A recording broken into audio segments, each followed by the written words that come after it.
Welcome to the Eric Avisar Show. Now time to talk about one of the greatest comeback stories from year to year that you'll ever see in college or professional sports. The University of Virginia, 1 year after suffering the most embarrassing defeat in college basketball history by going down to UMBC in the first round, the first ever one to lose against a 16, has fully vindicated itself with its first ever national championship, taking down Texas Tech by a score of 85-77 in the final. I am joined by my favorite writer in all of sports. He knows so much about college basketball. The man's practically a walking encyclopedia. I call him the savant of sports. Your favorite sports writer's favorite sports writer, Matt Zemek. Matt, thank you so much for joining me tonight. Well, when I got into this business of sports writing, and whenever I think about, why do I choose to continue to become a sports writer, even though the business of sports writing is really, really difficult these days, with all the disruptions and dislocations in the industry and how tenuous various jobs are, especially even at places such as ESPN, no job is really safe. Why do I continue to be a sports writer? For games like this and stories like this.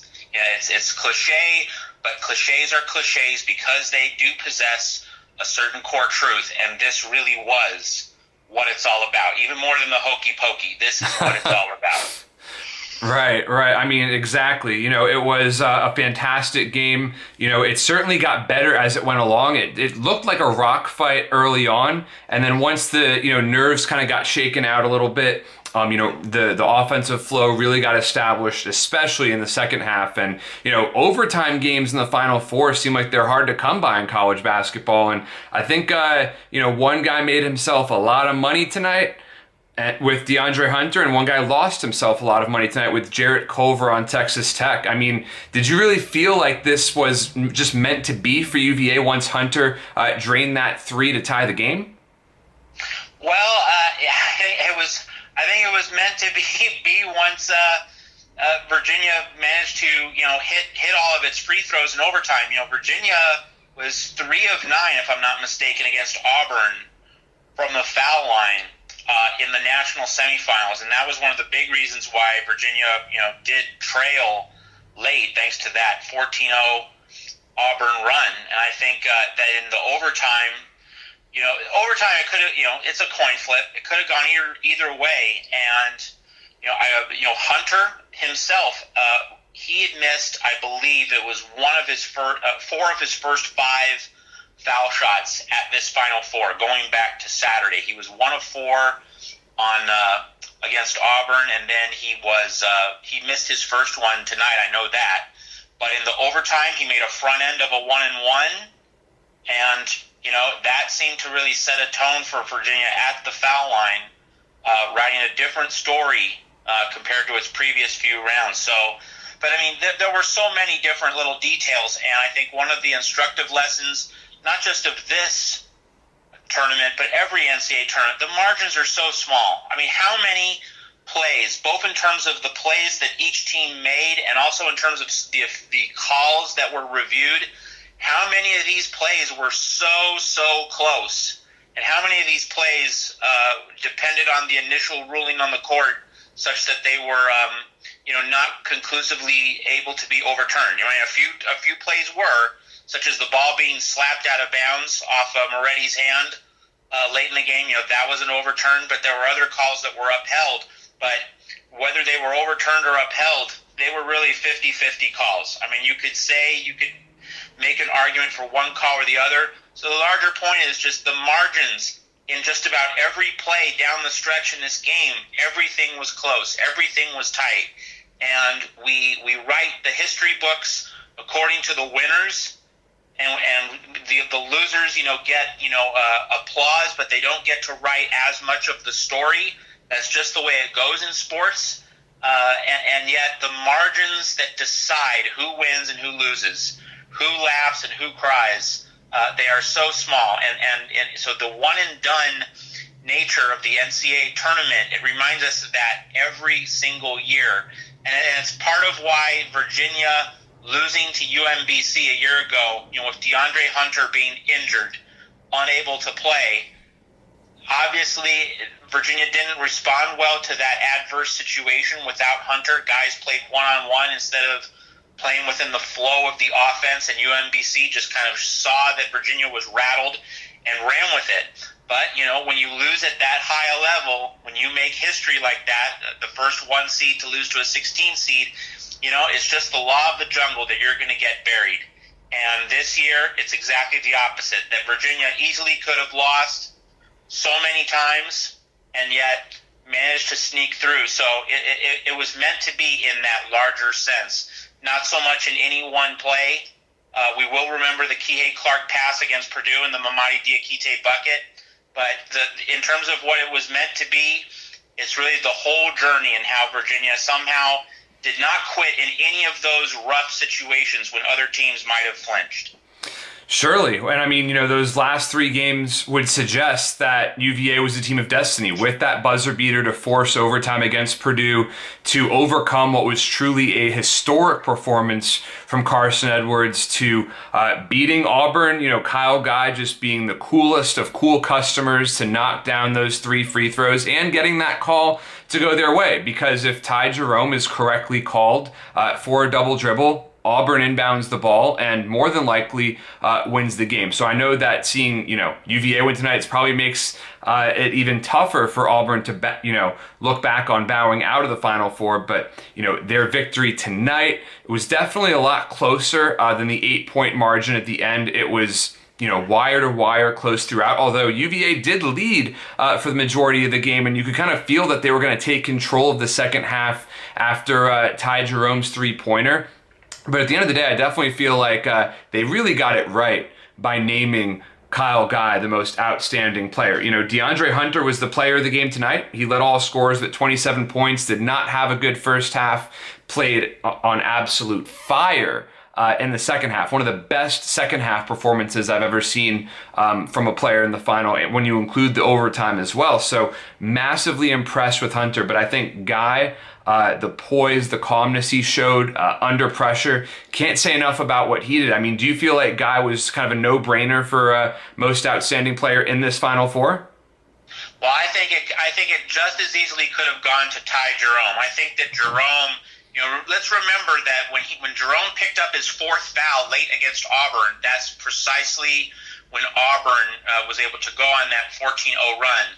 And we also saw Jerome in this game against Texas Tech, hit a lot of very difficult buckets. So I think it was neck and neck between Jerome and Guy, but the fact that Guy made the really big shots and big free throws late in the game, perfectly deserving of the award. I want to make one note about Guy, not so much about Texas Tech, but about the Auburn game. The play that we're going to forget, we're going to remember the foul and the 3 foul shots, but the play that we're going to forget, but which we shouldn't, is that Guy hit the 3-pointer with 7.5 seconds left, down 4. Right. If he misses that shot, it's not a 1-point game. And it's over. One of the timeless truths about sports, either for better or for worse, either, if you're in a bad situation, get to a situation in which one bad call or one lucky break can, somehow bring you back. And if you're leading by a multi-score margin, don't get into a position where one bad call can ruin everything. So Guy's 3 with 7.5 seconds left, it brought that game from a 2-possession game to a 1-possession game, such that one bad call, the missed double dribble, was able to swing it. So that really becomes, in hindsight, one of those hidden plays, which is not going to get like the main chapter in this Virginia story or in Auburn story, but it's not going to get the main chapter, but it set the stage for the main chapter to be written. That's definitely a great point there, Matt. And, when you talk about what Kyle Guy did, not only hitting that 3 to cut the game to 1, but hitting those 3 free throws, I mean, that was the definition of clutch. And, Kyle Guy, as much as anyone, owned the loss of UMBC last year. I find it just so funny and so fitting at the same time that, for all this time, his Twitter profile picture has been him, hanging his head in disgust from that UMBC loss. And I think two of the guys who have really owned that loss and, not really shied away from the shame that came with it was Kyle Guy and, Tony Bennett. Tony Bennett has done nothing but handle himself with just utter class, poise, and dignity. You can't help but be happy for him. Does this kind of cement his legacy as, one of the best college basketball coaches? So many chapters yet to be written for him, but what do you think this means for Tony Bennett's both legacy and his future moving forward as a basketball coach? Well, I think of this Virginia title, you can make a lot of different comparisons, but the first one that comes immediately to mind, the comparison is to the last time a team with a first-time Final Four coach won it all. That was Jim Calhoun with Connecticut in 1999. Connecticut beat Ohio State in the semis, but then beat that loaded lottery pick-filled Duke team. Trajan Langdon, William Avery, Elton Brand. I'm missing at least one other first-round pick from that Duke team. JJ Redick, or was that afterwards? No, that was not Redick. It was okay. 04. That's right. There's another player I'm forgetting. Apologies to that player, but that was UConn's first Final Four. It was Calhoun's first Final Four after he spent a decade in the 1990s chasing that dream and being denied so close to the Holy Grail. Duke ripped his heart out in 1990, and then you had Donyell Marshall missing those two foul shots in the Sweet 16 against Florida in 1994. Marshall makes just one of those. UConn beats Florida, and ninth-seeded Boston College was the other team in the Elite Eight down in Miami that year in the Southeast region. So, UConn almost certainly would have beaten Boston College and gotten to the Final Four if Donyell Marshall makes one of those two foul shots against Florida in the Sweet 16. Then UConn was a number one seed in 1996, but ran into that Eric Dampier Mississippi State team, and then was a great team in 1998, a two seed, but had to play Anton Jameson and Vince Carter and that loaded North Carolina team, and had to play that team in Greensboro. So throughout the 90s, Jim Calhoun in Connecticut came close, but then suffered a rough loss, and that's a lot like Virginia, which we need to remember. Virginia was a number one seed in 2014, and Virginia lost to Tom Izzo at Michigan State 2 straight years, and then another loss that is kind of being overshadowed by the UMBC story. Virginia was dominating Syracuse in the 2016 Elite Eight. Total control of that game. And you had London Parantes and Malcolm Brogdon. You had some stone-cold killers on that Virginia team. Veteran team, upperclassmen dominated. Exactly the kind of team you would never expect to lose its composure down the stretch. And yet that's exactly what happened against Jim Boeheim. That was also a deeply scarring moment. So UConn in the 90s, Virginia in this decade, they both come to the end of the decade after so many March heartbreaks, and it finally goes their way in Jim Calhoun's first Final Four and Tony Bennett's first Final Four. So that really is the parallel which most quickly and immediately jumps to mind. That's a great parallel indeed, certainly with, finding that vindication success at the end of the decade. Tony Bennett, like I said, just the spitting image of just class, grace, and just, how to really be successful as a coach. A very unique system that he has implemented, in that there's a very low variance of how games can play out. UVA rarely blows teams out, and they pretty much never get blown out. It is pretty much almost like death by 1,000 cuts on both ends of the floor. And, they certainly came on top tonight. Massive win over Texas Tech. I certainly hope you enjoyed this college basketball season as much as I did, Matt. You do an amazing job on college basketball today. Please make sure you follow Matt's work on cbbtoday.com and follow Matt on both of his Twitter accounts at Matt Zemek and M Zemek. I will put both of those handles in the video description. Matt, Thank you so much for joining me tonight. Really appreciate it. Thank you very much for having me, Eric. I enjoyed it. You bet. And thank you all for tuning in, and please be sure to subscribe to my channel.